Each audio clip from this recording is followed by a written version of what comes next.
Chapter 39. Now Joseph had been taken down to Egypt. Potiphar, an Egyptian who was one of Pharaoh's officials, the captain of the guard, bought him from the Ishmaelites who had taken him there. The Lord was with Joseph, and he prospered, and he lived in the house of his Egyptian master. When his master saw that the Lord was with him, and that the Lord gave him success in everything he did, Joseph found favor in his eyes, and became his attendant. Potiphar put him in charge of his household, and he entrusted to his care everything he owned. From the time he put him in charge of his household and of all that he owned, the Lord blessed the household of the Egyptian because of Joseph. The blessing of the Lord was on everything Potiphar had, both in the house and in the field. So he left in Joseph's care everything he had. With Joseph in charge, he did not concern himself with anything except the food he ate. Now Joseph was well built and handsome, and after a while his master's wife took notice of Joseph and said, "Come to bed with me." But he refused. "With me in charge," he told her, "my master does not concern himself with anything in the house. Everything he owns he has entrusted to my care. No one is greater in this house than I am. My master has withheld nothing from me except you, because you are his wife. How then could I do such a wicked thing and sin against God?" And though she spoke to Joseph day after day, he refused to go to bed with her or even be with her. One day he went into the house to attend to his duties, and none of the household servants was inside. She caught him by his cloak and said, "Come to bed with me." But he left his cloak in her hand and ran out of the house. When she saw that he had left his cloak in her hand and had run out of the house, she called her household servants. "Look," she said to them, "this Hebrew has been brought to us to make sport of us. He came in here to sleep with me, but I screamed. When he heard me scream for help, he left his cloak beside me and ran out of the house." She kept his cloak beside her until his master came home. Then she told him this story. "That Hebrew slave you brought us came to me to make sport of me, but as soon as I screamed for help, he left his cloak beside me and ran out of the house." When his master heard the story his wife told him, saying, "This is how your slave treated me," he burned with anger. Joseph's master took him and put him in prison, the place where the king's prisoners were confined. But while Joseph was there in the prison, the Lord was with him. He showed him kindness and granted him favor in the eyes of the prison warden. So the warden put Joseph in charge of all those held in the prison, and he was made responsible for all that was done there. The warden paid no attention to anything under Joseph's care, because the Lord was with Joseph and gave him success in whatever he did. Chapter 40. Sometime later, the cupbearer and the baker of the king of Egypt offended their master, the king of Egypt. Pharaoh was angry with his two officials, the chief cupbearer and the chief baker, and put them in custody in the house of the captain of the guard, in the same prison where Joseph was confined. The captain of the guard assigned them to Joseph, and he attended them. After they had been in custody for some time, each of the two men, the cupbearer and the baker of the king of Egypt, who were being held in prison, had a dream the same night, and each dream had a meaning of its own. When Joseph came to them the next morning, he saw that they were dejected. So he asked Pharaoh's officials who were in custody with him in his master's house, "Why are your faces so sad today?" "We both had dreams," they answered. "but there is no one to interpret them." Then Joseph said to them, "Do not interpretations belong to God? Tell me your dreams." So the chief cupbearer told Joseph his dream. He said to him, "In my dream I saw a vine in front of me, and on the vine were 3 branches. As soon as it budded, it blossomed, and its clusters ripened into grapes. Pharaoh's cup was in my hand, and I took the grapes, squeezed them into Pharaoh's cup, and put the cup in his hand." "This is what it means," Joseph said to him. "The 3 branches are 3 days. Within 3 days, Pharaoh will lift up your head and restore you to your position. And you will put Pharaoh's cup in his hand, just as you used to do when you were his cupbearer. But when all goes well with you, remember me and show me kindness. Mention me to Pharaoh and get me out of this prison. For I was forcibly carried off from the land of the Hebrews, and even here I have done nothing to deserve being put in a dungeon." When the chief baker saw that Joseph had given a favorable interpretation, he said to Joseph, "I too had a dream. On my head were 3 baskets of bread. In the top basket were all kinds of baked goods for Pharaoh. but the birds were eating them out of the basket on my head." This is what it means. Joseph said, The 3 baskets are 3 days. Within 3 days, Pharaoh will lift off your head and hang you on a tree, and the birds will eat away your flesh. Now the 3rd day was Pharaoh's birthday, and he gave a feast for all his officials. He lifted up the heads of the chief cupbearer and the chief baker in the presence of his officials.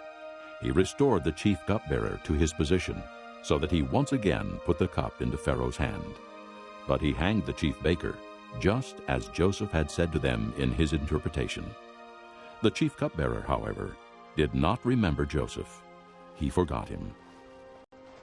Chapter 41. When 2 full years had passed, Pharaoh had a dream. He was standing by the Nile when out of the river there came up 7 cows, sleek and fat, and they grazed among the reeds.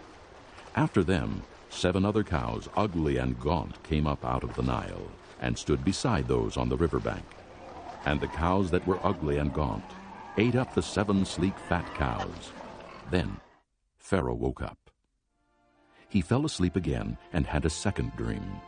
7 heads of grain, healthy and good, were growing on a single stalk. After them, 7 other heads of grain sprouted, thin and scorched by the east wind. The thin heads of grain swallowed up the 7 healthy full heads. Then Pharaoh woke up. It had been a dream. In the morning his mind was troubled, so he sent for all the magicians and wise men of Egypt. Pharaoh told them his dreams, but no one could interpret them for him. Then the chief cupbearer said to Pharaoh, "Today I am reminded of my shortcomings. Pharaoh was once angry with his servants, and he imprisoned me and the chief baker in the house of the captain of the guard. Each of us had a dream the same night, and each dream had a meaning of its own. Now a young Hebrew was there with us, a servant of the captain of the guard. We told him our dreams, and he interpreted them for us, giving each man the interpretation of his dream. And things turned out exactly as he interpreted them to us. I was restored to my position, and the other man was hanged." So Pharaoh sent for Joseph, and he was quickly brought from the dungeon. When he had shaved and changed his clothes, he came before Pharaoh. Pharaoh said to Joseph, "I had a dream, and no one can interpret it, but I have heard it said of you that when you hear a dream, you can interpret it." I cannot do it, Joseph replied to Pharaoh. but God will give Pharaoh the answer he desires. Then Pharaoh said to Joseph, "In my dream, I was standing on the bank of the Nile, when out of the river there came up 7 cows, fat and sleek, and they grazed among the reeds. After them, 7 other cows came up, scrawny and very ugly and lean. I had never seen such ugly cows in all the land of Egypt.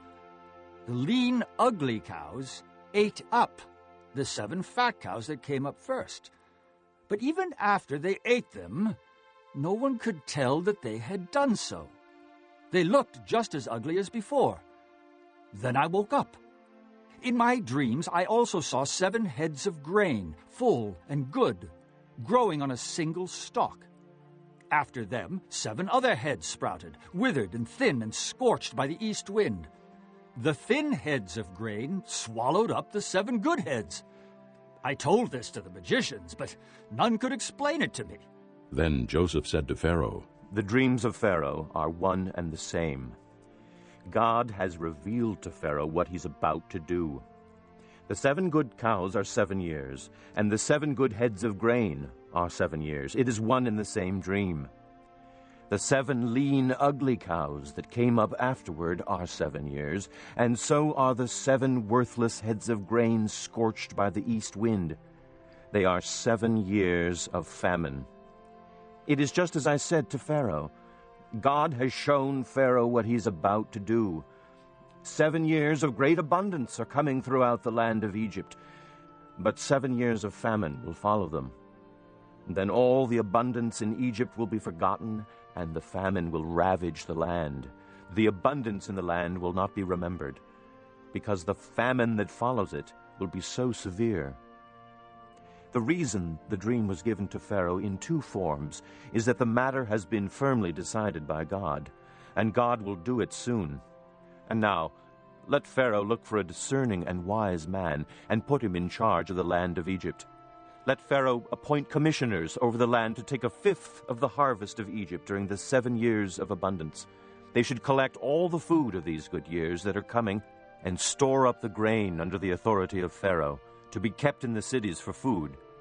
This food should be held in reserve for the country, to be used during the 7 years of famine that will come upon Egypt, so that the country may not be ruined by the famine. The plan seemed good to Pharaoh and to all his officials. So Pharaoh asked them, Can we find anyone like this man, one in whom is the Spirit of God? Then Pharaoh said to Joseph, Since God has made all this known to you, there is no one so discerning and wise as you. You shall be in charge of my palace, and all my people are to submit to your orders. Only with respect to the throne will I be greater than you. So Pharaoh said to Joseph, I hereby put you in charge of the whole land of Egypt. Then Pharaoh took his signet ring from his finger and put it on Joseph's finger. He dressed him in robes of fine linen and put a gold chain around his neck. He had him ride in a chariot as his second in command, and men shouted before him, Make way! Thus he put him in charge of the whole land of Egypt. Then Pharaoh said to Joseph, I am Pharaoh, but without your word no one will lift hand or foot in all Egypt. Pharaoh gave Joseph the name Zaphanath-Paneah, and gave him Asenath, daughter of Potipherah, priest of On, to be his wife. And Joseph went throughout the land of Egypt. Joseph was 30 years old when he entered the service of Pharaoh, king of Egypt. And Joseph went out from Pharaoh's presence and traveled throughout Egypt. During the 7 years of abundance, the land produced plentifully. Joseph collected all the food produced in those 7 years of abundance in Egypt and stored it in the cities. In each city he put the food grown in the fields surrounding it. Joseph stored up huge quantities of grain, like the sand of the sea. It was so much that he stopped keeping records because it was beyond measure. Before the years of famine came, 2 sons were born to Joseph by Asenath, daughter of Potipherah, priest of On. Joseph named his firstborn Manasseh and said, It is because God has made me forget all my trouble and all my father's household. The second son he named Ephraim and said, It is because God has made me fruitful in the land of my suffering. The 7 years of abundance in Egypt came to an end, and the 7 years of famine began, just as Joseph had said. There was famine in all the other lands, but in the whole land of Egypt there was food. When all Egypt began to feel the famine, the people cried to Pharaoh for food. Then Pharaoh told all the Egyptians, Go to Joseph and do what he tells you. When the famine had spread over the whole country, Joseph opened the storehouses and sold grain to the Egyptians, for the famine was severe throughout Egypt. And all the countries came to Egypt to buy grain from Joseph, because the famine was severe in all the world. Chapter 42. When Jacob learned that there was grain in Egypt, he said to his sons, Why do you just keep looking at each other? He continued, I have heard that there is grain in Egypt. Go down there and buy some for us, so that we may live and not die. Then 10 of Joseph's brothers went down to buy grain from Egypt. But Jacob did not send Benjamin, Joseph's brother, with the others, because he was afraid that harm might come to him. So Israel's sons were among those who went to buy grain, for the famine was in the land of Canaan also. Now Joseph was the governor of the land, the one who sold grain to all its people. So when Joseph's brothers arrived, they bowed down to him with their faces to the ground.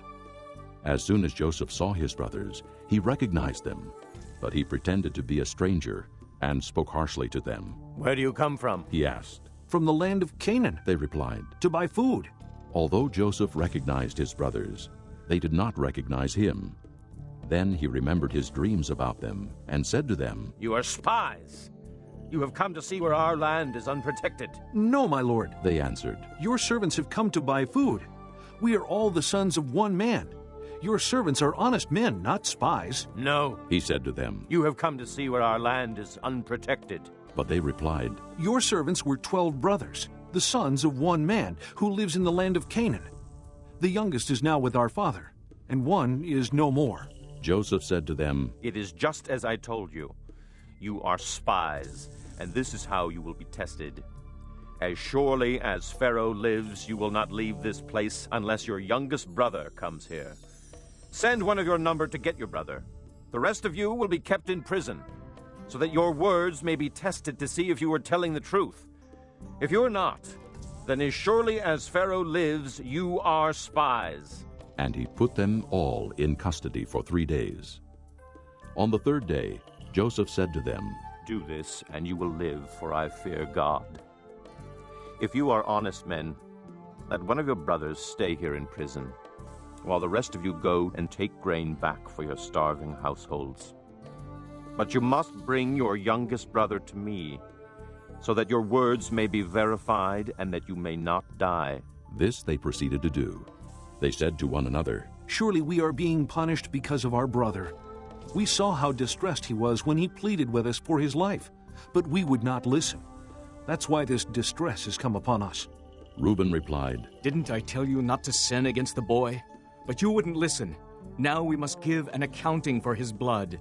They did not realize that Joseph could understand them, since he was using an interpreter. He turned away from them and began to weep, but then turned back and spoke to them again. He had Simeon taken from them and bound before their eyes.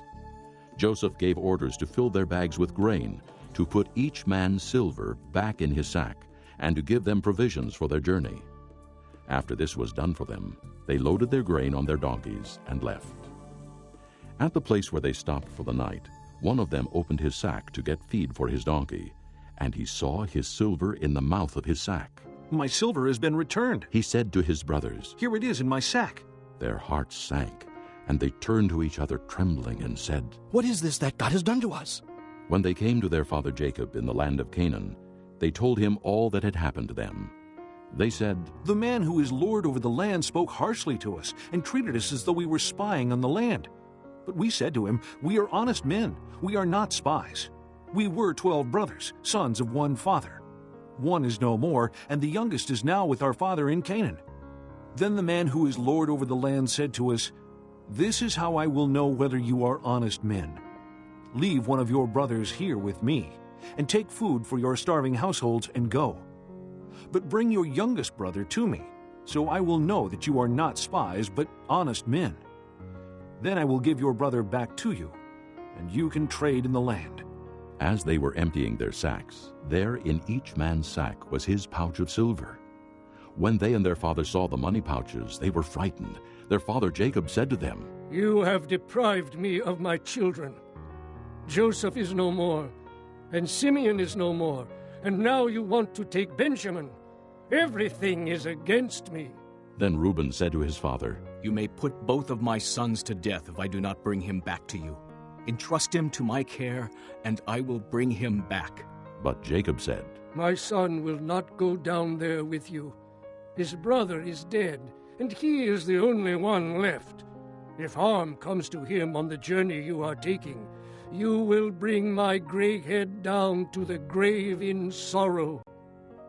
Chapter 43.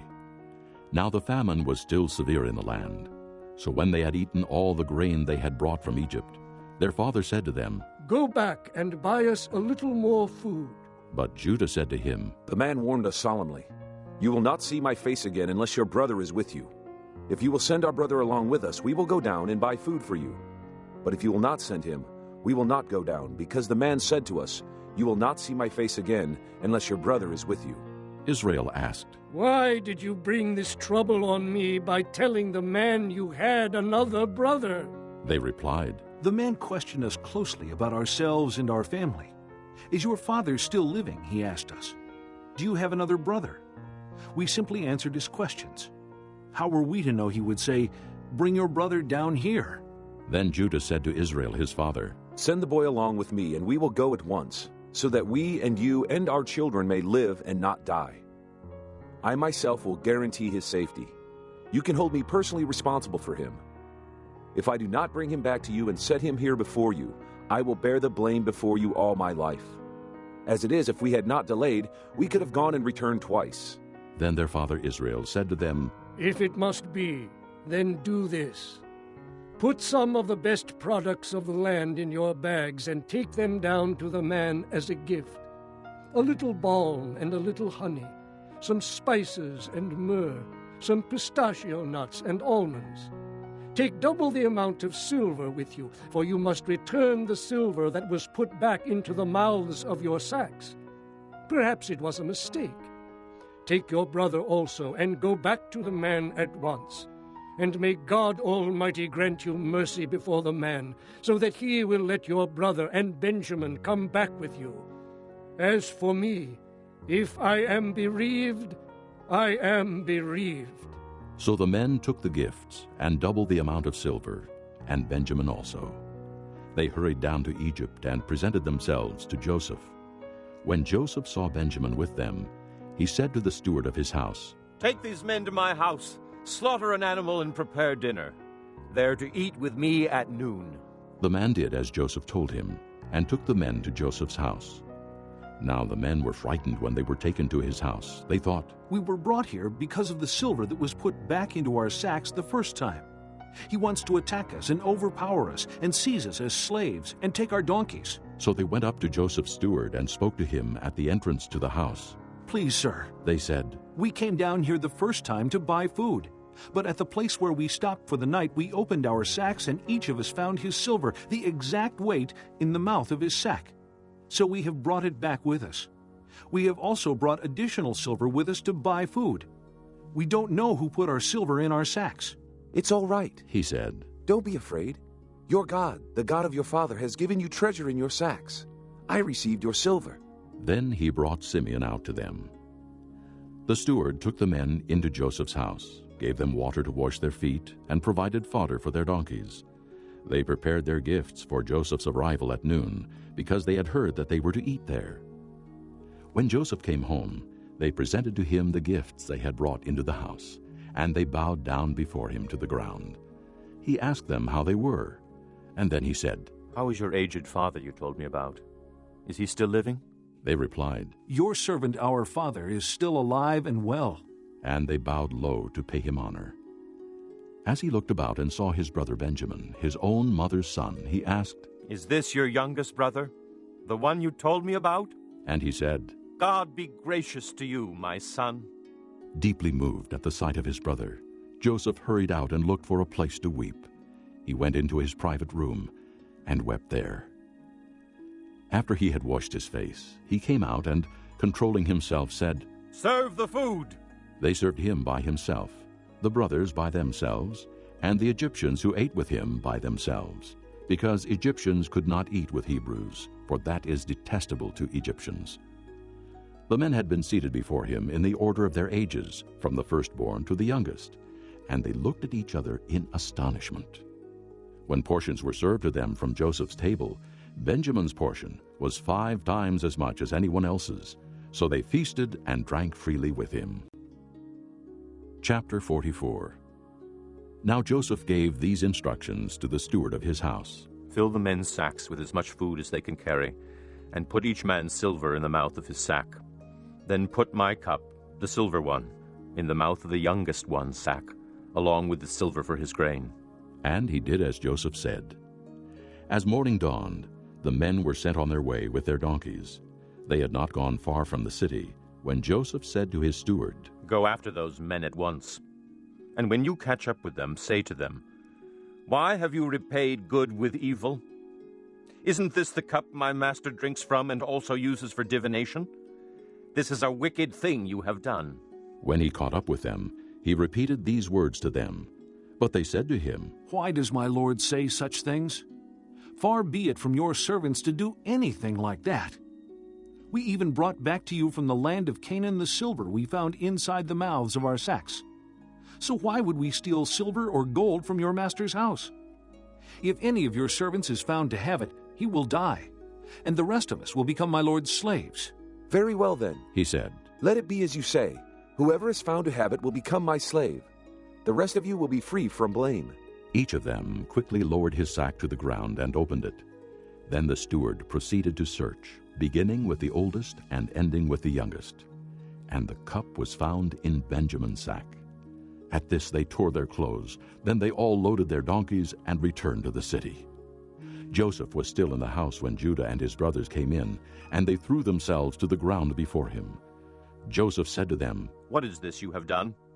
Don't you know that a man like me can find things out by divination?" What can we say to my lord? Judah replied, What can we say? How can we prove our innocence? God has uncovered your servant's guilt. We are now my lord's slaves, we ourselves and the one who was found to have the cup. But Joseph said, "Far be it from me to do such a thing. Only the man who was found to have the cup will become my slave.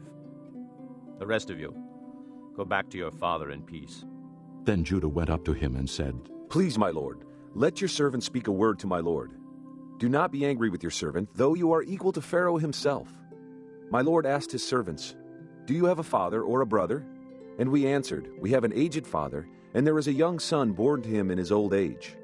His brother is dead, and he is the only one of his mother's sons left, and his father loves him. Then you said to your servants, Bring him down to me so I can see him for myself. And we said to my lord, The boy cannot leave his father. If he leaves him, his father will die. But you told your servants, Unless your youngest brother comes down with you, you will not see my face again. When we went back to your servant my father, we told him what my lord had said. Then our father said, Go back and buy a little more food. But we said, We cannot go down. Only if our youngest brother is with us will we go. We cannot see the man's face unless our youngest brother is with us. Your servant my father said to us, You know that my wife bore me 2 sons. One of them went away from me, and I said, He has surely been torn to pieces, and I have not seen him since. If you take this one from me too, and harm comes to him, you will bring my gray head down to the grave in misery. So now if the boy is not with us when I go back to your servant my father, and if my father, whose life is closely bound up with the boy's life, sees that the boy isn't there, he will die. Your servants will bring the gray head of our father down to the grave in sorrow. Your servant guaranteed the boy's safety to my father. I said, If I do not bring him back to you, I will bear the blame before you, my father, all my life. Now then, please let your servant remain here as my lord's slave in place of the boy, and let the boy return with his brothers. How can I go back to my father if the boy is not with me? No, do not let me see the misery that would come upon my father. Chapter 45. Then Joseph could no longer control himself before all his attendants, and he cried out, "Have everyone leave my presence!" So there was no one with Joseph when he made himself known to his brothers. And he wept so loudly that the Egyptians heard him, and Pharaoh's household heard about it. Joseph said to his brothers, "I am Joseph. Is my father still living?"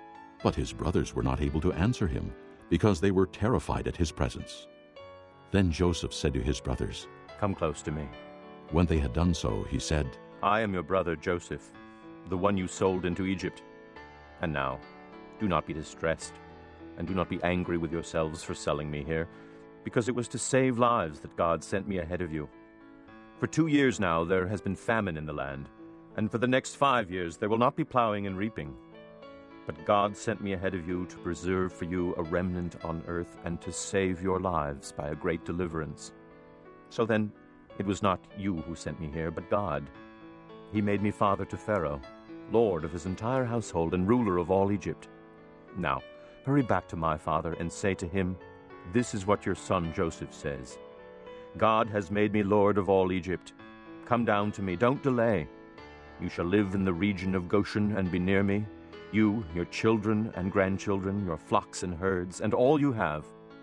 I will provide for you there, because 5 years of famine are still to come. Otherwise you and your household and all who belong to you will become destitute. You can see for yourselves, and so can my brother Benjamin, that it is really I who am speaking to you. Tell my father about all the honor accorded me in Egypt, and about everything you have seen, and bring my father down here quickly.' Then he threw his arms around his brother Benjamin and wept. And Benjamin embraced him weeping, and he kissed all his brothers and wept over them. Afterward, his brothers talked with him. When the news reached Pharaoh's palace that Joseph's brothers had come, Pharaoh and all his officials were pleased. Pharaoh said to Joseph, 'Tell your brothers, do this. Load your animals and return to the land of Canaan, and bring your father and your families back to me. I will give you the best of the land of Egypt, and you can enjoy the fat of the land. You are also directed to tell them, do this. Take some carts from Egypt for your children and your wives, and get your father and come. Never mind about your belongings, because the best of all Egypt will be yours."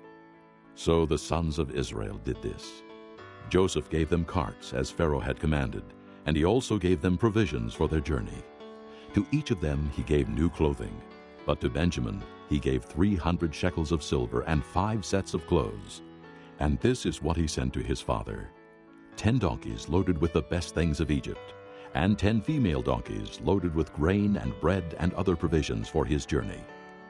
Then he sent his brothers away, and as they were leaving, he said to them, "Don't quarrel on the way." So they went up out of Egypt and came to their father Jacob in the land of Canaan. They told him, Joseph is alive. In fact, he is ruler of all Egypt. Jacob was stunned. He did not believe them. But when they told him everything Joseph had said to them, and when he saw the carts Joseph had sent to carry him back, the spirit of their father Jacob revived. And Israel said, "I am convinced. My son Joseph is still alive. I will go and see him before I die." Chapter 46. So Israel set out with all that was his, and when he reached Beersheba, he offered sacrifices to the God of his father Isaac. And God spoke to Israel in a vision at night and said, "Jacob, Jacob." "Here I am," He replied. "I am God, the God of your father." He said, "Do not be afraid to go down to Egypt, for I will make you into a great nation there. I will go down to Egypt with you, and I will surely bring you back again, and Joseph's own hand will close your eyes."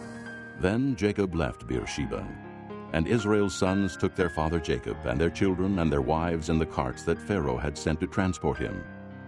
They also took with them their livestock and the possessions they had acquired in Canaan. And Jacob and all his offspring went to Egypt. He took with him to Egypt his sons and grandsons and his daughters and granddaughters, all his offspring. These are the names of the sons of Israel, Jacob and his descendants, who went to Egypt. Reuben, the firstborn of Jacob. The sons of Reuben, Hanok, Payul, Hezron, and Carmi. The sons of Simeon, Jemuel, Jamin, Ohad, Jachin, Zohar, and Shaul, the son of a Canaanite woman. The sons of Levi, Gershon, Kohath, and Merari. The sons of Judah, Onan, Shelah, Perez, and Zerah. But and Onan had died in the land of Canaan. The sons of Perez, Hezron, and Hamul. The sons of Issachar, Tola, Puah, Jashub, and Shimron. The sons of Zebulun, Sirid, Elon, and Jaleel. These were the sons Leah bore to Jacob in Paddan Aram, besides his daughter Dinah. These sons and daughters of his were 33 in all. The sons of Gad, Zephon, Haggi, Shunai, Esbon, Eri, Eridai, and Areli. The sons of Asher, Imnah, Ishva, Ishvai, and Beriah. Their sister was Sirah. The sons of Beriah, Heber, and Malchiel. These were the children born to Jacob by Zilpah, whom Laban had given to his daughter Leah, 16 in all. The sons of Jacob's wife Rachel, Joseph and Benjamin. In Egypt, Manasseh and Ephraim were born to Joseph by Asenath, daughter of Potipharah, priest of On. The sons of Benjamin, Bela, Becher, Ashbel, Jerah, Naaman, Ehi, Rosh, Muppim, Huppim, and Ard. These were the sons of Rachel, who were born to Jacob, 14 in all. The son of Dan, Hushim. The sons of Naphtali, Jaziel, Gunai, Jezer, and Shillem. These were the sons born to Jacob by Bilhah, whom Laban had given to his daughter Rachel, 7 in all. All those who went to Egypt with Jacob, those who were his direct descendants, not counting his sons' wives, numbered 66 persons. With the 2 sons who had been born to Joseph in Egypt, the members of Jacob's family which went to Egypt were 70 in all. Now Jacob sent Judah ahead of him to Joseph to get directions to Goshen. When they arrived in the region of Goshen, Joseph had his chariot made ready and went to Goshen to meet his father Israel. As soon as Joseph appeared before him, he threw his arms around his father and wept for a long time. Israel said to Joseph, Now I am ready to die, since I have seen for myself that you are still alive. Then Joseph said to his brothers and to his father's household, I will go up and speak to Pharaoh and will say to him, My brothers and my father's household who are living in the land of Canaan have come to me. The men are shepherds, they tend livestock, and they have brought along their flocks and herds and everything they own. When Pharaoh calls you in and asks, What is your occupation? You should answer, Your servants have tended livestock from our boyhood on, just as our fathers did. Then you will be allowed to settle in the region of Goshen, for all shepherds are detestable to the Egyptians. Chapter 47. Joseph went and told Pharaoh, My father and brothers, with their flocks and herds and everything they own, have come from the land of Canaan and are now in Goshen. He chose 5 of his brothers and presented them before Pharaoh. Pharaoh asked the brothers, What is your occupation? Your servants are shepherds, They replied to Pharaoh. just as our fathers were. They also said to him, We have come to live here a while, because the famine is severe in Canaan, and your servants' flocks have no pasture. So now, please let your servants settle in Goshen. Pharaoh said to Joseph, Your father and your brothers have come to you, and the land of Egypt is before you. Settle your father and your brothers in the best part of the land. Let them live in Goshen. And if you know of any among them with special ability, put them in charge of my own livestock. Then Joseph brought his father Jacob in and presented him before Pharaoh. After Jacob blessed Pharaoh, Pharaoh asked him, How old are you? And Jacob said to Pharaoh, The years of my pilgrimage are 130. My years have been few and difficult, and they do not equal the years of the pilgrimage of my fathers. Then Jacob blessed Pharaoh and went out from his presence. So Joseph settled his father and his brothers in Egypt, and gave them property in the best part of the land, the district of Ramesses, as Pharaoh directed. Joseph also provided his father and his brothers and all his father's household with food, according to the number of their children. There was no food, however, in the whole region, because the famine was severe. Both Egypt and Canaan wasted away because of the famine. Joseph collected all the money that was to be found in Egypt and Canaan in payment for the grain they were buying, and he brought it to Pharaoh's palace. When the money of the people of Egypt and Canaan was gone, all Egypt came to Joseph and said, Give us food. Why should we die before your eyes? Our money is used up. Then bring your livestock, said Joseph. I will sell you food in exchange for your livestock, since your money is gone. So they brought their livestock to Joseph, and he gave them food in exchange for their horses, their sheep and goats, their cattle and donkeys. And he brought them through that year with food in exchange for all their livestock. When that year was over, they came to him the following year and said, We cannot hide from our Lord the fact that since our money is gone and our livestock belongs to you, there is nothing left for our Lord except our bodies and our land. Why should we perish before your eyes, we and our land as well? Buy us and our land in exchange for food, and we with our land will be in bondage to Pharaoh.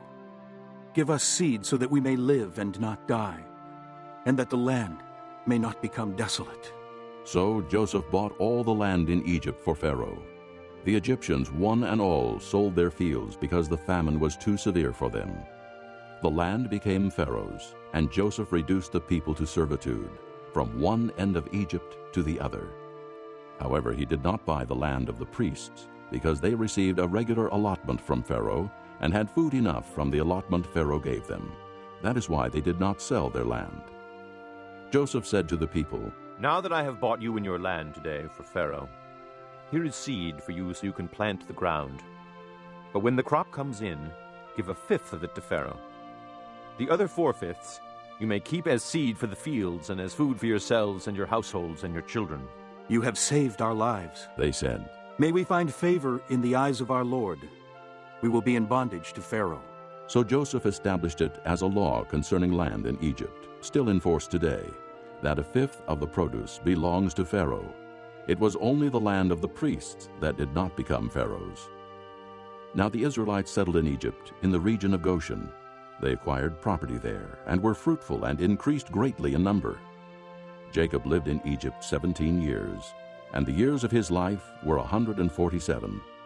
When the time drew near for Israel to die, He called for his son Joseph and said to him, If I have found favor in your eyes, put your hand under my thigh and promise that you will show me kindness and faithfulness. Do not bury me in Egypt, but when I rest with my fathers, carry me out of Egypt and bury me where they are buried. I will do as you say, he said. Swear to me, he said. Then Joseph swore to him, and Israel worshipped as he leaned on the top of his staff. Chapter 48. Sometime later, Joseph was told, Your father is ill. So he took his 2 sons, Manasseh and Ephraim, along with him. When Jacob was told, Your son Joseph has come to you, Israel rallied his strength and sat up on the bed. Jacob said to Joseph, God Almighty appeared to me at Luz in the land of Canaan.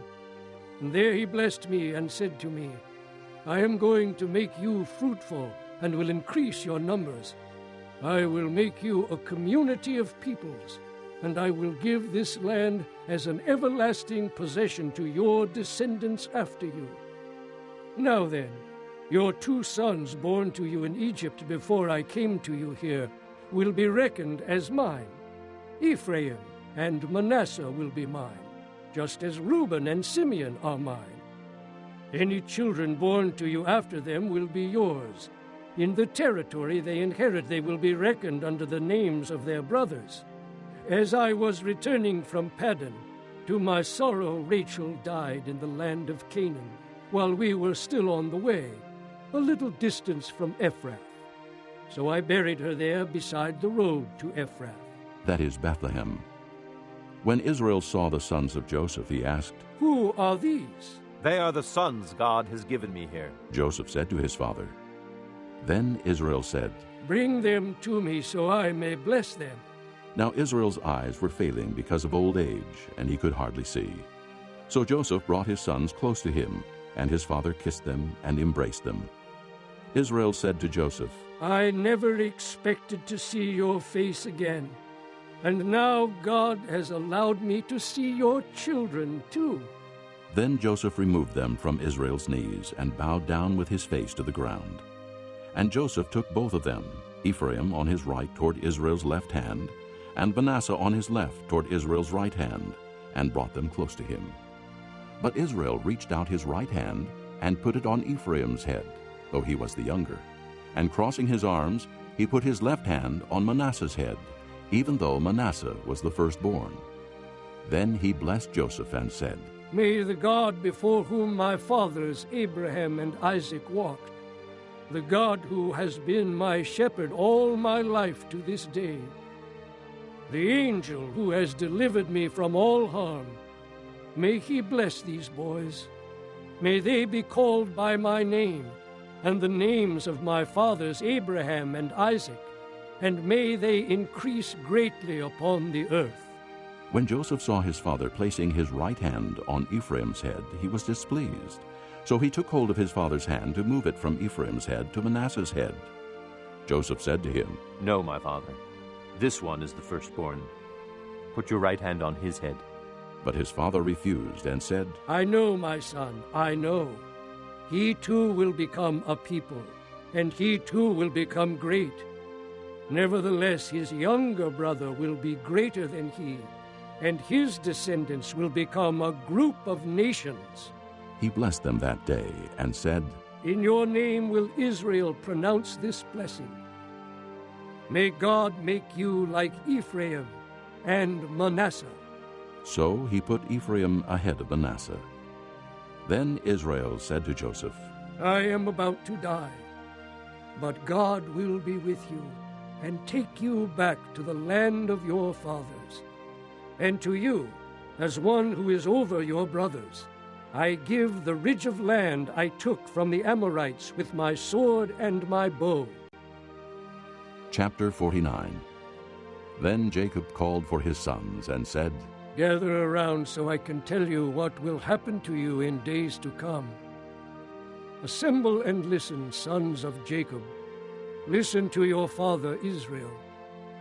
Reuben, you are my firstborn, my might, the first sign of my strength, excelling in honor, excelling in power. Turbulent as the waters, you will no longer excel, for you went up onto your father's bed, onto my couch, and defiled it. Simeon and Levi are brothers. Their swords are weapons of violence.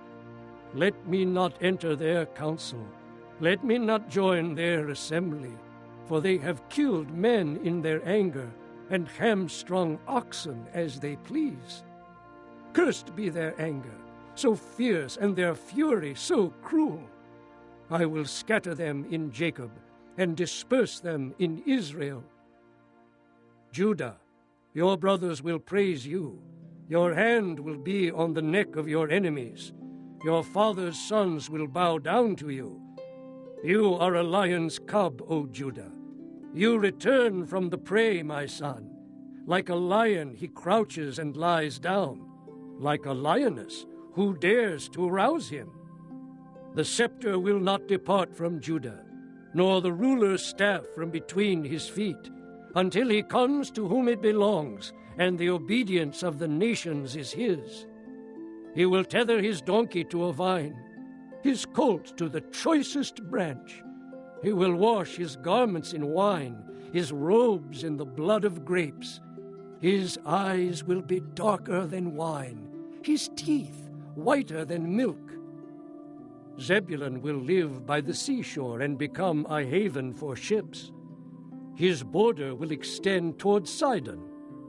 Issachar is a raw-boned donkey lying down between two saddlebags.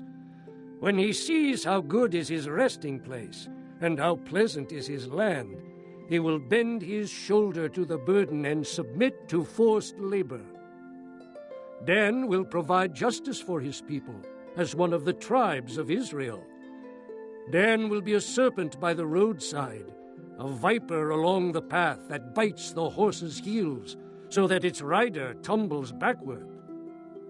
I look for your deliverance, O Lord. Gad will be attacked by a band of raiders, but he will attack them at their heels. Asher's food will be rich. He will provide delicacies fit for a king. Naphtali is a doe set free that bears beautiful fawns. Joseph is a fruitful vine near a spring, whose branches climb over a wall. With bitterness archers attack him. They shot at him with hostility. But his bow remained steady. His strong arm stayed limber, because of the hand of the mighty one of Jacob, because of the shepherd, the rock of Israel, because of your father's God who helps you, because of the Almighty who blesses you, with blessings of the heavens above, blessings of the deep that lies below, blessings of the breast and womb. Your father's blessings are greater than the blessings of the ancient mountains, than the bounty of the age-old hills. Let all these rest on the head of Joseph, on the brow of the prince among his brothers. Benjamin is a ravenous wolf. In the morning he devours the prey. In the evening he divides the plunder. All these are the 12 tribes of Israel, and this is what their father said to them when he blessed them, giving each the blessing appropriate to him. Then he gave them these instructions. I am about to be gathered to my people. Bury me with my fathers in the cave in the field of Ephron the Hittite, the cave in the field of Machpelah, near Mamre in Canaan, which Abraham bought as a burial place from Ephron the Hittite, along with the field. There Abraham and his wife Sarah were buried. There Isaac and his wife Rebekah were buried. And there I buried Leah. The field and the cave in it were bought from the Hittites. When Jacob had finished giving instructions to his sons, he drew his feet up into the bed, breathed his last, and was gathered to his people. Chapter 50. Joseph threw himself upon his father and wept over him and kissed him. Then Joseph directed the physicians in his service to embalm his father Israel. So the physicians embalmed him, taking a full 40 days, for that was the time required for embalming. And the Egyptians mourned for him 70 days. When the days of mourning had passed, Joseph said to Pharaoh's court, If I have found favor in your eyes, speak to Pharaoh for me. Tell him, My father made me swear an oath and said, I am about to die. Bury me in the tomb I dug for myself in the land of Canaan. Now let me go up and bury my father, then I will return. Pharaoh said, Go up and bury your father, as he made you swear to do. So Joseph went up to bury his father. All Pharaoh's officials accompanied him, the dignitaries of his court and all the dignitaries of Egypt, besides all the members of Joseph's household and his brothers, and those belonging to his father's household. Only their children and their flocks and herds were left in Goshen. Chariots and horsemen also went up with him. It was a very large company. When they reached the threshing floor of Atad, near the Jordan, they lamented loudly and bitterly, and there Joseph observed a 7-day period of mourning for his father. When the Canaanites who lived there saw the mourning at the threshing floor of Atad, they said, The Egyptians are holding a solemn ceremony of mourning. That is why that place near the Jordan is called Abel Mizraim. So Jacob's sons did as he had commanded them.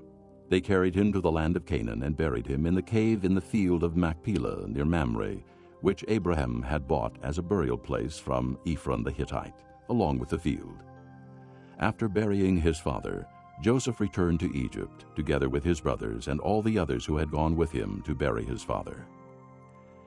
When Joseph's brothers saw that their father was dead, they said, What if Joseph holds a grudge against us and pays us back for all the wrongs we did to him?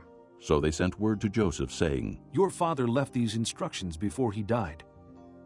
This is what you are to say to Joseph. I ask you to forgive your brothers the sins and the wrongs they committed in treating you so badly. Now, please forgive the sins of the servants of the God of your father. When their message came to him, Joseph wept. His brothers then came and threw themselves down before him. We are your slaves, they said. But Joseph said to them, Don't be afraid. Am I in the place of God? You intended to harm me, but God intended it for good, to accomplish what is now being done, the saving of many lives. So then don't be afraid. I will provide for you and your children. And he reassured them and spoke kindly to them. Joseph stayed in Egypt along with all his father's family. He lived 110 years and saw the 3rd generation of Ephraim's children. Also the children of Machir, son of Manasseh, were placed at birth on Joseph's knees.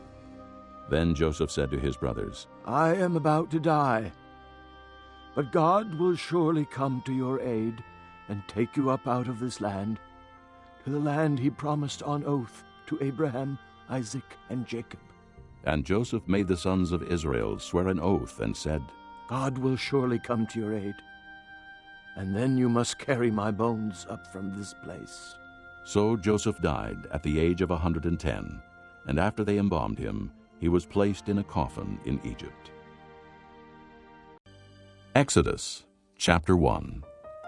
These are the names of the sons of Israel who went to Egypt with Jacob, each with his family: Reuben, Simeon, Levi and Judah, Issachar, Zebulun and Benjamin, Dan and Naphtali, Gad and Asher. The descendants of Jacob numbered 70 in all. Joseph was already in Egypt. Now Joseph and all his brothers and all that generation died. But the Israelites were fruitful and multiplied greatly and became exceedingly numerous, so that the land was filled with them. Then a new king, who did not know about Joseph, came to power in Egypt. Look, he said to his people, the Israelites have become much too numerous for us. Come, we must deal shrewdly with them, or they will become even more numerous, and if war breaks out, we'll join our enemies, fight against us, and leave the country. So they put slave masters over them to oppress them with forced labor, and they built Pithom and Ramesses as store cities for Pharaoh. But the more they were oppressed, the more they multiplied and spread. So the Egyptians came to dread the Israelites and worked them ruthlessly. They made their lives bitter with hard labor in brick and mortar, and with all kinds of work in the fields. In all their hard labor, the Egyptians used them ruthlessly. The king of Egypt said to the Hebrew midwives, whose names were Shiphrah and Puah, "When you help the Hebrew women in childbirth and observe them on the delivery stool, if it is a boy, kill him. But if it is a girl, let her live." The midwives, however, feared God and did not do what the king of Egypt had told them to do. They let the boys live. Then the king of Egypt summoned the midwives and asked them, "Why have you done this? Why have you let the boys live?" The midwives answered Pharaoh, Hebrew women are not like Egyptian women. They are vigorous and give birth before the midwives arrive. So God was kind to the midwives, and the people increased and became even more numerous. And because the midwives feared God, he gave them families of their own. Then Pharaoh gave this order to all his people, "Every boy that is born you must throw into the Nile, but let every girl live." Chapter 2. Now a man of the house of Levi married a Levite woman, and she became pregnant and gave birth to a son. When she saw that he was a fine child, she hid him for 3 months. But when she could hide him no longer, she got a papyrus basket for him and coated it with tar and pitch. Then she placed the child in it and put it among the reeds along the bank of the Nile. His sister stood at a distance to see what would happen to him. Then Pharaoh's daughter went down to the Nile to bathe, and her attendants were walking along the riverbank. She saw the basket among the reeds and sent her slave girl to get it. She opened it and saw the baby. He was crying, and she felt sorry for him. "This is one of the Hebrew babies," she said. Then his sister asked Pharaoh's daughter, "Shall I go and get one of the Hebrew women to nurse the baby for you?" "Yes, go," she answered. And the girl went and got the baby's mother. Pharaoh's daughter said to her, "Take this baby and nurse him for me, and I will pay you." So the woman took the baby and nursed him. When the child grew older, she took him to Pharaoh's daughter, and he became her son. She named him Moses, saying, "I drew him out of the water." One day, after Moses had grown up, he went out to where his own people were and watched them at their hard labor. He saw an Egyptian beating a Hebrew, one of his own people. Glancing this way and that, and seeing no one, he killed the Egyptian and hid him in the sand. The next day he went out and saw 2 Hebrews fighting. He asked the one in the wrong, "Why are you hitting your fellow Hebrew?" The man said, "Who made you ruler and judge over us? Are you thinking of killing me as you killed the Egyptian?" Then Moses was afraid and thought, "What I did must have become known." When Pharaoh heard of this, he tried to kill Moses. But Moses fled from Pharaoh and went to live in Midian, where he sat down by a well. Now a priest of Midian had 7 daughters, and they came to draw water and fill the troughs to water their father's flock. Some shepherds came along and drove them away, but Moses got up and came to their rescue and watered their flock. When the girls returned to Reuel, their father, he asked them, "Why have you returned so early today?" They answered, "An Egyptian rescued us from the shepherds. He even drew water for us and watered the flock." "And where is he?" he asked his daughters. "Why did you leave him? Invite him to have something to eat." Moses agreed to stay with the man who gave his daughter Zipporah to Moses in marriage. Zipporah gave birth to a son, and Moses named him Gershom, saying, "I have become an alien in a foreign land." During that long period, the king of Egypt died. The Israelites groaned in their slavery and cried out, and their cry for help because of their slavery went up to God. God heard their groaning, and he remembered his covenant with Abraham, with Isaac, and with Jacob. So God looked on the Israelites and was concerned about them. Chapter 3. Now Moses was tending the flock of Jethro, his father-in-law, the priest of Midian, and he led the flock to the far side of the desert and came to Horeb, the mountain of God. There the angel of the Lord appeared to him in flames of fire from within a bush. Moses saw that though the bush was on fire, it did not burn up. So Moses thought, "I will go over and see this strange sight, why the bush does not burn up." When the Lord saw that he had gone over to look, God called to him from within the bush, "Moses, Moses." And Moses said, "Here I am." "Do not come any closer." God said, "Take off your sandals, for the place where you are standing is holy ground." Then he said, "I am the God of your father, the God of Abraham, the God of Isaac, and the God of Jacob." At this, Moses hid his face because he was afraid to look at God. The Lord said, I have indeed seen the misery of my people in Egypt.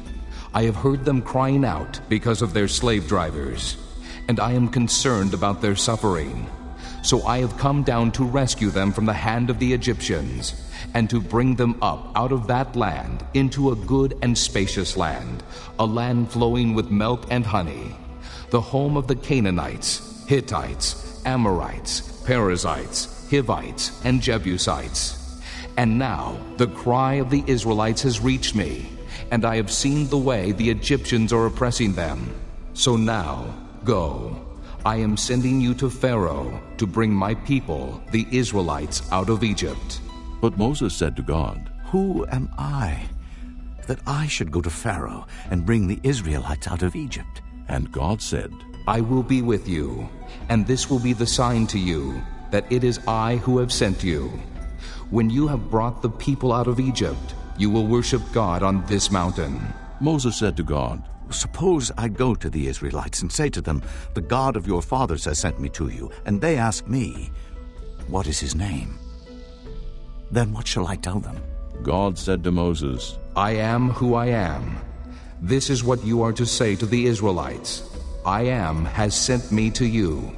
God also said to Moses, Say to the Israelites, The Lord, the God of your fathers, the God of Abraham, the God of Isaac, and the God of Jacob, has sent me to you.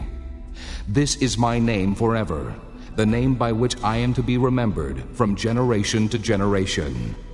Go assemble the elders of Israel, and say to them, The Lord, the God of your fathers, the God of Abraham, Isaac, and Jacob, appeared to me and said, I have watched over you, and have seen what has been done to you in Egypt, and I have promised to bring you up out of your misery in Egypt into the land of the Canaanites, Hittites, Amorites, Perizzites, Hivites, and Jebusites, a land flowing with milk and honey.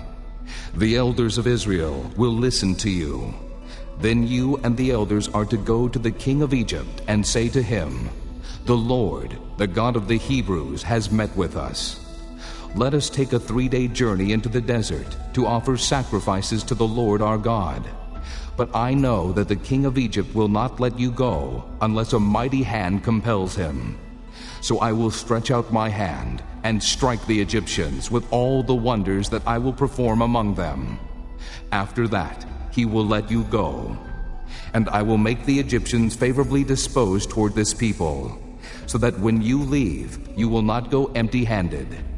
Every woman is to ask her neighbor, and any woman living in her house, for articles of silver and gold, and for clothing, which you will put on your sons and daughters. And so you will plunder the Egyptians. Chapter 4. Moses answered, What if they do not believe me, or listen to me and say, The Lord did not appear to you? Then the Lord said to him, What is that in your hand? A staff, he replied. The Lord said, Throw it on the ground. Moses threw it on the ground, and it became a snake, and he ran from it. Then the Lord said to him, Reach out your hand and take it by the tail. So Moses reached out and took hold of the snake, and it turned back into a staff in his hand. This, said the Lord, is so that they may believe that the Lord, the God of their fathers, the God of Abraham, the God of Isaac, and the God of Jacob has appeared to you. Then the Lord said, Put your hand inside your cloak. So Moses put his hand into his cloak, and when he took it out, it was leprous, like snow. Now put it back into your cloak, he said. So Moses put his hand back into his cloak, and when he took it out, it was restored like the rest of his flesh. Then the Lord said, If they do not believe you or pay attention to the first miraculous sign, they may believe the second. But if they do not believe these 2 signs or listen to you, take some water from the Nile and pour it on the dry ground. The water you take from the river will become blood on the ground. Moses said to the Lord, O Lord, I have never been eloquent, neither in the past nor since you have spoken to your servant. I am slow of speech and tongue. The Lord said to him, Who gave man his mouth? Who makes him deaf or mute? Who gives him sight or makes him blind? Is it not I, the Lord? Now go, I will help you speak, and will teach you what to say." But Moses said, "O Lord, please send someone else to do it." Then the Lord's anger burned against Moses, and he said, "What about your brother, Aaron the Levite? I know he can speak well.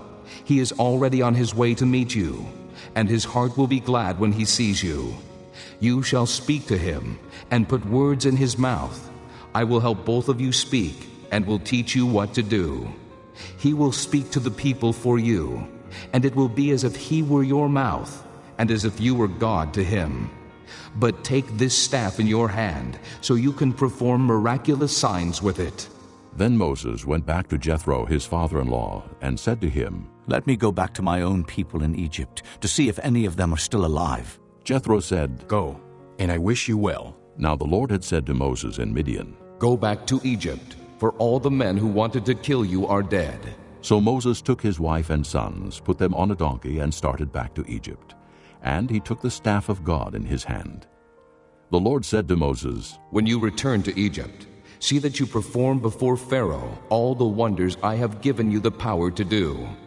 But I will harden his heart, so that he will not let the people go. Then say to Pharaoh, 'This is what the Lord says. Israel is my firstborn son, and I told you, let my son go, so he may worship me. But you refuse to let him go, so I will kill your firstborn son.'" At a lodging place on the way, the Lord met Moses and was about to kill him. But Zipporah took a flint knife, cut off her son's foreskin, and touched Moses' feet with it. "Surely you are a bridegroom of blood to me," she said. So the Lord let him alone.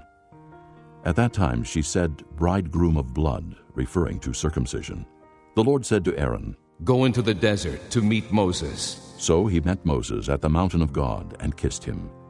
Then Moses told Aaron everything the Lord had sent him to say, and also about all the miraculous signs he had commanded him to perform.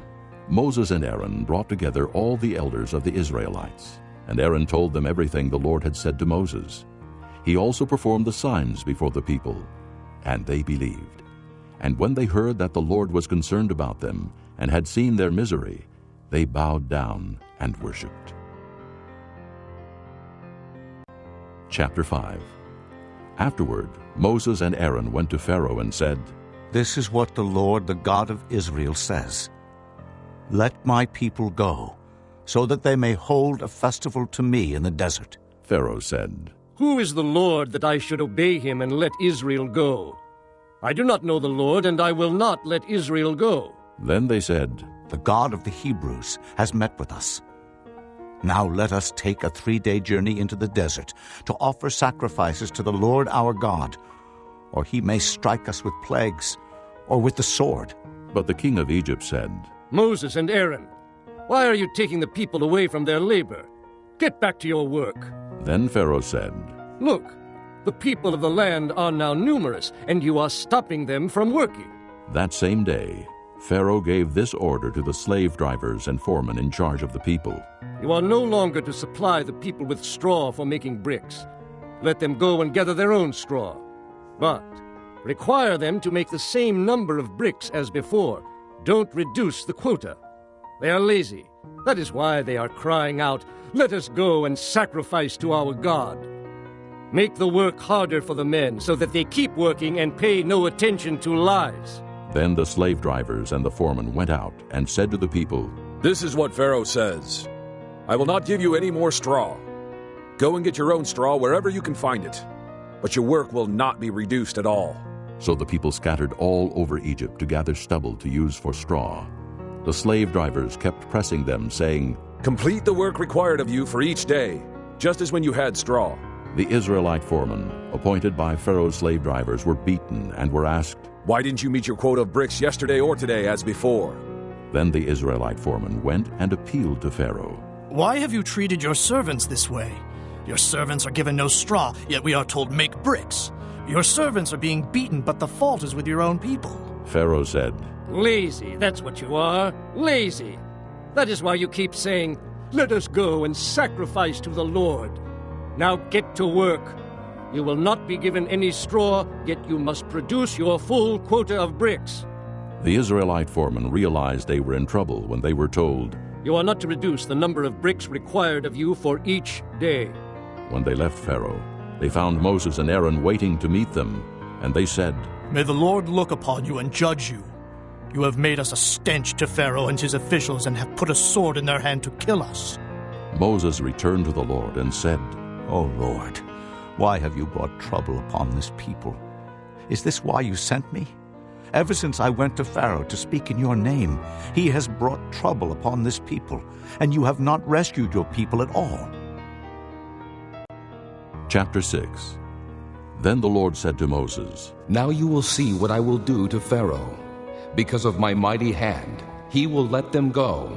Because of my mighty hand, he will drive them out of his country." God also said to Moses, "I am the Lord. I appeared to Abraham, to Isaac, and to Jacob as God Almighty. But by my name the Lord, I did not make myself known to them. I also established my covenant with them, to give them the land of Canaan, where they lived as aliens. Moreover, I have heard the groaning of the Israelites, whom the Egyptians are enslaving, and I have remembered my covenant.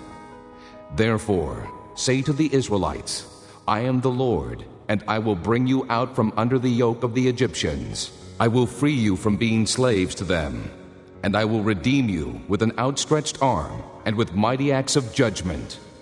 I will take you as my own people, and I will be your God.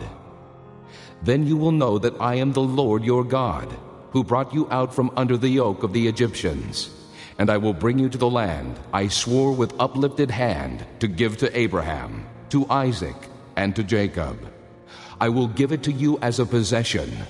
I am the Lord." Moses reported this to the Israelites, but they did not listen to him because of their discouragement and cruel bondage. Then the Lord said to Moses, "Go, tell Pharaoh, king of Egypt, to let the Israelites go out of his country." But Moses said to the Lord, "If the Israelites will not listen to me, why would Pharaoh listen to me, since I speak with faltering lips?" Now the Lord spoke to Moses and Aaron about the Israelites and Pharaoh, king of Egypt, and he commanded them to bring the Israelites out of Egypt. These were the heads of their families. The sons of Reuben, the firstborn son of Israel, were Hanok and Palu, Hezron and Carmi. These were the clans of Reuben. The sons of Simeon were Jemuel, Jamin, Ohad, Jachin, Zohar, and Shaul, the son of a Canaanite woman. These were the clans of Simeon. These were the names of the sons of Levi according to their records: Gershon, Kohath, and Merari. Levi lived 137 years. The sons of Gershon by clans were Libni and Shimei. The sons of Kohath were Amram, Izhar, Hebron, and Uzziel. Kohath lived 133 years. The sons of Merari were Mahli and Mushi. These were the clans of Levi, according to their records. Amram married his father's sister Jochebed, who bore him Aaron and Moses. Amram lived 137 years. The sons of Izhar were Korah, Nepheg, and Zichri. The sons of Uzziel were Mishael, Elzaphan, and Sithri. Aaron married Elisheba, daughter of Aminadab and sister of Nahshon, and she bore him Nadab and Abihu, Eleazar and Ithamar. The sons of Korah were Asher, Elkanah, and Abiasaph. These were the Korite clans. Eleazar, son of Aaron, married one of the daughters of Putiel, and she bore him Phinehas. These were the heads of the Levite families, clan by clan. It was this same Aaron and Moses to whom the Lord said, "Bring the Israelites out of Egypt by their divisions." They were the ones who spoke to Pharaoh, king of Egypt, about bringing the Israelites out of Egypt. It was the same Moses and Aaron. Now when the Lord spoke to Moses in Egypt, he said to him, "I am the Lord. Tell Pharaoh, king of Egypt, everything I tell you." But Moses said to the Lord, "Since I speak with faltering lips, why would Pharaoh listen to me?" Chapter 7. Then the Lord said to Moses, "See, I have made you like God to Pharaoh, and your brother Aaron will be your prophet. You are to say everything I command you, and your brother Aaron is to tell Pharaoh to let the Israelites go out of his country. But I will harden Pharaoh's heart, and though I multiply my miraculous signs and wonders in Egypt, he will not listen to you. Then I will lay my hand on Egypt, and with mighty acts of judgment I will bring out my divisions, my people the Israelites. And the Egyptians will know that I am the Lord when I stretch out my hand against Egypt and bring the Israelites out of it." Moses and Aaron did just as the Lord commanded them. Moses was 80 years old, and Aaron 83 when they spoke to Pharaoh.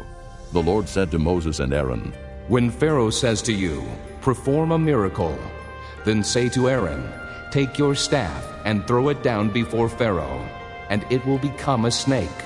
So Moses and Aaron went to Pharaoh and did just as the Lord commanded. Aaron threw his staff down in front of Pharaoh and his officials, and it became a snake. Pharaoh then summoned wise men and sorcerers, and the Egyptian magicians also did the same things by their secret arts. Each one threw down his staff, and it became a snake. But Aaron's staff swallowed up their staffs. Yet Pharaoh's heart became hard, and he would not listen to them, just as the Lord had said. Then the Lord said to Moses, "Pharaoh's heart is unyielding. He refuses to let the people go. Go to Pharaoh in the morning, as he goes out to the water. Wait on the bank of the Nile to meet him, and take in your hand the staff that was changed into a snake. Then say to him, 'The Lord, the God of the Hebrews, has sent me to say to you, let my people go, so that they may worship me in the desert. But until now you have not listened. This is what the Lord says. By this you will know that I am the Lord. With the staff that is in my hand, I will strike the water of the Nile, and it will be changed into blood. The fish in the Nile will die, and the river will stink. The Egyptians will not be able to drink its water." The Lord said to Moses, "Tell Aaron, take your staff and stretch out your hand over the waters of Egypt, over the streams and canals, over the ponds and all the reservoirs, and they will turn to blood. Blood will be everywhere in Egypt, even in the wooden buckets and stone jars." Moses and Aaron did just as the Lord had commanded. He raised his staff in the presence of Pharaoh and his officials and struck the water of the Nile, and all the water was changed into blood. The fish in the Nile died, and the river smelled so bad that the Egyptians could not drink its water. Blood was everywhere in Egypt. But the Egyptian magicians did the same things by their secret arts, and Pharaoh's heart became hard. He would not listen to Moses and Aaron, just as the Lord had said. Instead, he turned and went into his palace and did not take even this to heart. And all the Egyptians dug along the Nile to get drinking water, because they could not drink the water of the river. 7 days passed after the Lord struck the Nile. Chapter 8. Then the Lord said to Moses, "Go to Pharaoh and say to him, 'This is what the Lord says, let my people go, so that they may worship me. If you refuse to let them go, I will plague your whole country with frogs. The Nile will teem with frogs. They will come up into your palace and your bedroom, and onto your bed, into the houses of your officials, and on your people, and into your ovens and kneading troughs. The frogs will go up on you, and your people, and all your officials." Then the Lord said to Moses, "Tell Aaron, stretch out your hand with your staff over the streams and canals and ponds, and make frogs come up on the land of Egypt." So Aaron stretched out his hand over the waters of Egypt, and the frogs came up and covered the land. But the magicians did the same things by their secret arts. They also made frogs come up on the land of Egypt. Pharaoh summoned Moses and Aaron and said, "Pray to the Lord to take the frogs away from me and my people, and I will let your people go to offer sacrifices to the Lord." Moses said to Pharaoh, "I leave to you the honor of setting the time for me to pray for you and your officials and your people, that you and your houses may be rid of the frogs, except for those that remain in the Nile." "Tomorrow," Pharaoh said. Moses replied, "It will be as you say, so that you may know there is no one like the Lord our God. The frogs will leave you and your houses, your officials, and your people. They will remain only in the Nile." After Moses and Aaron left Pharaoh, Moses cried out to the Lord about the frogs he had brought on Pharaoh. And the Lord did what Moses asked. The frogs died in the houses, in the courtyards, and in the fields. They were piled into heaps, and the land reeked of them. But when Pharaoh saw that there was relief, he hardened his heart and would not listen to Moses and Aaron, just as the Lord had said. Then the Lord said to Moses, "Tell Aaron, stretch out your staff and strike the dust of the ground, and throughout the land of Egypt the dust will become gnats." They did this. And when Aaron stretched out his hand with the staff and struck the dust of the ground, gnats came upon men and animals. All the dust throughout the land of Egypt became gnats. But when the magicians tried to produce gnats by their secret arts, they could not. And the gnats were on men and animals. The magician said to Pharaoh, "This is the finger of God." But Pharaoh's heart was hard, and he would not listen, just as the Lord had said. Then the Lord said to Moses, "Get up early in the morning and confront Pharaoh as he goes to the water, and say to him, 'This is what the Lord says, let my people go, so that they may worship me. If you do not let my people go, I will send swarms of flies on you and your officials, on your people, and into your houses. The houses of the Egyptians will be full of flies, and even the ground where they are. But on that day I will deal differently with the land of Goshen, where my people live. No swarms of flies will be there, so that you will know that I, the Lord, am in this land. I will make a distinction between my people and your people. This miraculous sign will occur tomorrow." And the Lord did this. Dense swarms of flies poured into Pharaoh's palace and into the houses of his officials, and throughout Egypt the land was ruined by the flies. Then Pharaoh summoned Moses and Aaron and said, "Go, sacrifice to your God here in the land." But Moses said, "That would not be right. The sacrifices we offer the Lord our God would be detestable to the Egyptians. And if we offer sacrifices that are detestable in their eyes, will they not stone us? We must take a 3-day journey into the desert to offer sacrifices to the Lord our God as he commands us." Pharaoh said, "I will let you go to offer sacrifices to the Lord your God in the desert, but you must not go very far. Now pray for me." Moses answered, "As soon as I leave you, I will pray to the Lord. And tomorrow the flies will leave Pharaoh and his officials and his people. Only be sure that Pharaoh does not act deceitfully again by not letting the people go to offer sacrifices to the Lord." Then Moses left Pharaoh and prayed to the Lord. And the Lord did what Moses asked. The flies left Pharaoh and his officials and his people. Not a fly remained. But this time also Pharaoh hardened his heart and would not let the people go. Chapter 9. Then the Lord said to Moses, "Go to Pharaoh and say to him, 'This is what the Lord, the God of the Hebrews, says, let my people go, so that they may worship me. If you refuse to let them go and continue to hold them back, the hand of the Lord will bring a terrible plague on your livestock in the field, on your horses and donkeys and camels, and on your cattle and sheep and goats.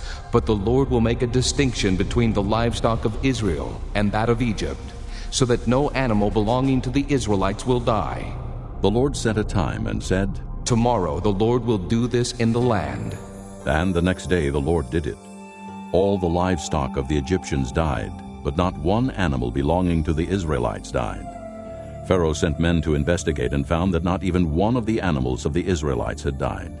Yet his heart was unyielding, and he would not let the people go. Then the Lord said to Moses and Aaron, "Take handfuls of soot from a furnace, and have Moses toss it into the air in the presence of Pharaoh. It will become fine dust over the whole land of Egypt, and festering boils will break out on men and animals throughout the land." So they took soot from a furnace and stood before Pharaoh. Moses tossed it into the air, and festering boils broke out on men and animals. The magicians could not stand before Moses because of the boils that were on them and on all the Egyptians. But the Lord hardened Pharaoh's heart, and he would not listen to Moses and Aaron, just as the Lord had said to Moses. Then the Lord said to Moses, "Get up early in the morning, confront Pharaoh and say to him, 'This is what the Lord, the God of the Hebrews, says, let my people go, so that they may worship me. Or this time I will send the full force of my plagues against you, and against your officials and your people, so you may know that there is no one like me in all the earth. For by now I could have stretched out my hand and struck you and your people with a plague that would have wiped you off the earth. But I have raised you up for this very purpose, that I might show you my power, and that my name might be proclaimed in all the earth. You still set yourself against my people, and will not let them go.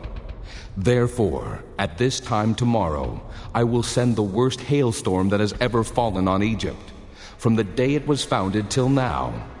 Give an order now to bring your livestock and everything you have in the field to a place of shelter, because the hail will fall on every man and animal that has not been brought in and is still out in the field, and they will die. Those officials of Pharaoh who feared the word of the Lord hurried to bring their slaves and their livestock inside. But those who ignored the word of the Lord left their slaves and livestock in the field. Then the Lord said to Moses, Stretch out your hand toward the sky, so that hail will fall all over Egypt, on men and animals, and on everything growing in the fields of Egypt.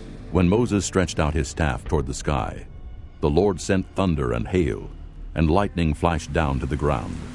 So the Lord rained hail on the land of Egypt. Hail fell and lightning flashed back and forth. It was the worst storm in all the land of Egypt since it had become a nation. Throughout Egypt, hail struck everything in the fields, both men and animals. It beat down everything growing in the fields and stripped every tree. The only place it did not hail was the land of Goshen, where the Israelites were. Then Pharaoh summoned Moses and Aaron. This time I have sinned, He said to them. The Lord is in the right, and I and my people are in the wrong. Pray to the Lord, for we have had enough thunder and hail. I will let you go. You don't have to stay any longer. Moses replied, When I have gone out of the city, I will spread out my hands in prayer to the Lord. The thunder will stop, and there will be no more hail. So you may know that the earth is the Lord's. But I know that you and your officials still do not fear the Lord God. The flax and barley were destroyed, since the barley had headed and the flax was in bloom. The wheat and spelt, however, were not destroyed, because they ripen later. Then Moses left Pharaoh and went out of the city. He spread out his hands toward the Lord. The thunder and hail stopped, and the rain no longer poured down on the land. When Pharaoh saw that the rain and hail and thunder had stopped, he sinned again. He and his officials hardened their hearts. So Pharaoh's heart was hard, and he would not let the Israelites go, just as the Lord had said through Moses. Chapter 10. Then the Lord said to Moses, Go to Pharaoh, for I have hardened his heart and the hearts of his officials, so that I may perform these miraculous signs of mine among them, that you may tell your children and grandchildren how I dealt harshly with the Egyptians, and how I performed my signs among them, and that you may know that I am the Lord. So Moses and Aaron went to Pharaoh and said to him, This is what the Lord, the God of the Hebrews, says. How long will you refuse to humble yourself before me? Let my people go, so that they may worship me. If you refuse to let them go, I will bring locusts into your country tomorrow.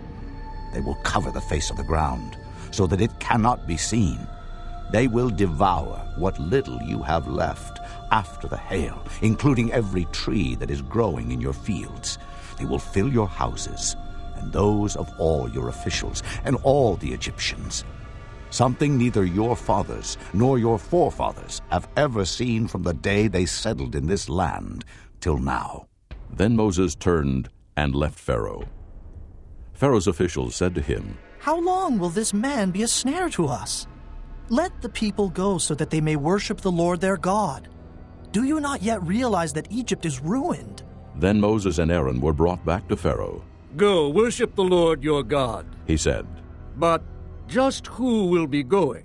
Moses answered, We will go with our young and old, with our sons and daughters, and with our flocks and herds, because we are to celebrate a festival to the Lord. Pharaoh said, The Lord be with you. If I let you go, along with your women and children, clearly you are bent on evil. No, Have only the men go and worship the Lord, since that's what you have been asking for." Then Moses and Aaron were driven out of Pharaoh's presence. And the Lord said to Moses, "Stretch out your hand over Egypt, so that locusts will swarm over the land and devour everything growing in the fields, everything left by the hail." So Moses stretched out his staff over Egypt, and the Lord made an east wind blow across the land all that day and all that night. By morning the wind had brought the locusts. They invaded all Egypt and settled down in every area of the country in great numbers. Never before had there been such a plague of locusts, nor will there ever be again. They covered all the ground until it was black. They devoured all that was left after the hail, everything growing in the fields and the fruit on the trees. Nothing green remained on tree or plant in all the land of Egypt. Pharaoh quickly summoned Moses and Aaron and said, "I have sinned against the Lord your God and against you. Now forgive my sin once more, and pray to the Lord your God to take this deadly plague away from me." Moses then left Pharaoh and prayed to the Lord. And the Lord changed the wind to a very strong west wind, which caught up the locusts and carried them into the Red Sea. Not a locust was left anywhere in Egypt. But the Lord hardened Pharaoh's heart, and he would not let the Israelites go. Then the Lord said to Moses, "Stretch out your hand toward the sky, so that darkness will spread over Egypt, darkness that can be felt." So Moses stretched out his hand toward the sky, and total darkness covered all Egypt for 3 days. No one could see anyone else or leave his place for 3 days. Yet all the Israelites had light in the places where they lived. Then Pharaoh summoned Moses and said, "Go, worship the Lord. Even your women and children may go with you. Only leave your flocks and herds behind." But Moses said, "You must allow us to have sacrifices and burnt offerings to present to the Lord our God. Our livestock too must go with us. Not a hoof is to be left behind. We have to use some of them in worshiping the Lord our God, and until we get there, we will not know what we are to use to worship the Lord." But the Lord hardened Pharaoh's heart, and he was not willing to let them go. Pharaoh said to Moses, "Get out of my sight. Make sure you do not appear before me again. The day you see my face, you will die." "Just as you say," Moses replied. "I will never appear before you again." Chapter 11. Now the Lord had said to Moses, "I will bring one more plague on Pharaoh and on Egypt. After that, he will let you go from here, and when he does, he will drive you out completely. Tell the people that men and women alike are to ask their neighbors for articles of silver and gold." The Lord made the Egyptians favorably disposed toward the people, and Moses himself was highly regarded in Egypt by Pharaoh's officials and by the people.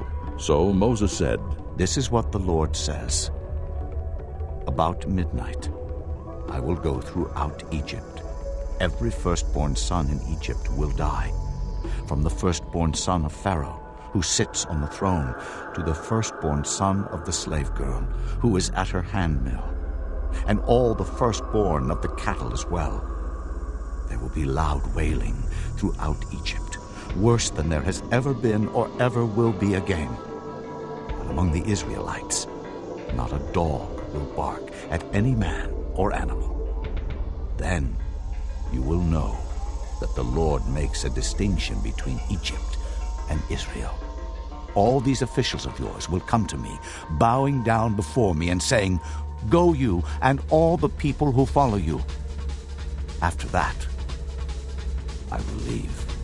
Then Moses, hot with anger, left Pharaoh. The Lord had said to Moses, "Pharaoh will refuse to listen to you, so that my wonders may be multiplied in Egypt."